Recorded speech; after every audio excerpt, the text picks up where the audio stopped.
Good morning guys, आज है मेरा 5वां मिनी ब्लॉग। कैसे हो आप सभी? मैं तो अच्छी हूँ, आप बताओ आप कैसे हो?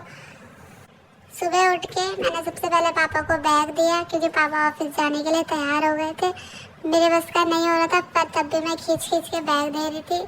उसके बाद मैं बाहर चली गई थी, पापा के लिए गेट खोल रही थी क्योंकि मैं भी तब पापा के साथ घूमने जाती हूँ। उसके बाद सॉक्स ला के दी, फिर फटाफट अपने जूते ला के दे रही थी मैं पापा को कि मुझे भी पहना दो और अपने साथ घुमाने लेके जाओ। उसके बाद मैंने भी जूते पहन लिए थे और बाइक में बैठ गई थी जाने के लिए। उसके बाद मैं घर आके सबसे पहले नहा ली। आज मैं छत में नहाई थी, बहुत देर तक खेली। फिर उसके बाद मैं नीचे चली गई थी। फिर मम्मी ने मेरी डेली की तरह मालिश कर दी थी और बहुत तेज कर दी थी और मुझे रोना आ रहा था। मालिश तो मुझे पसंद नहीं, पर क्या करूँ, ज़बरदस्ती करानी पड़ती है। उसके बाद मैं सो गई थी और शाम को फिर से उठ गई थी। उठते ही मम्मी मुझे रेडी करने लग गई थी, फटाफट कपड़े पहन लिए थे और आज मैंने सूट पहनी थी। अब बताओ मैं कैसी लग रही हूँ सूट में।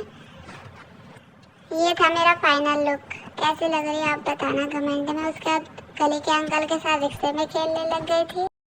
उसके बाद शाम को मैं छत में चली गई थी और पानी के साथ खेलने लग गई थी। मुझे पानी के साथ खेलना भी अच्छा लगता है। मैं पाइप मांग रही थी अपने मामू से, पर मेरा मामू इतना ख़राब है कि देता ही नहीं है, पर फिर भी दे दिया था और मैं पौधों को पानी देने लग गई थी। और आप लोग सोच रहे होंगे मैंने क्या किया है। मैं भीग रही थी इसलिए मेरा पजामा इन्होंने ऊपर कर दिया है। काफ़ी देर घूमने के बाद अब मैं जिद करने लग गई थी, मुझे नीचे लेके चलो। नीचे जाते ही पापा आ गए थे ऑफिस से और पापा मेरे लिए आज आइसक्रीम लेके आए थे और मैंने फटाफट आइसक्रीम खोली और खाने लग गई। आइसक्रीम भी मुझे बहुत अच्छी लगती है। उसके बाद मम्मी मुझे पूजा करने के लिए लेके चली गई थी, मैंने पूजा करी थी। उसके बाद मैंने आरती की थाली पकड़ी, आरती करने लग गई थी और वैसे रो भी रही थी क्योंकि मुझे डर लग रही थी। उसके बाद नीचे आके पापा ने मुझे प्रसाद दिया और आज का ब्लॉग यही ख़त्म करके टाटा बाय बाय।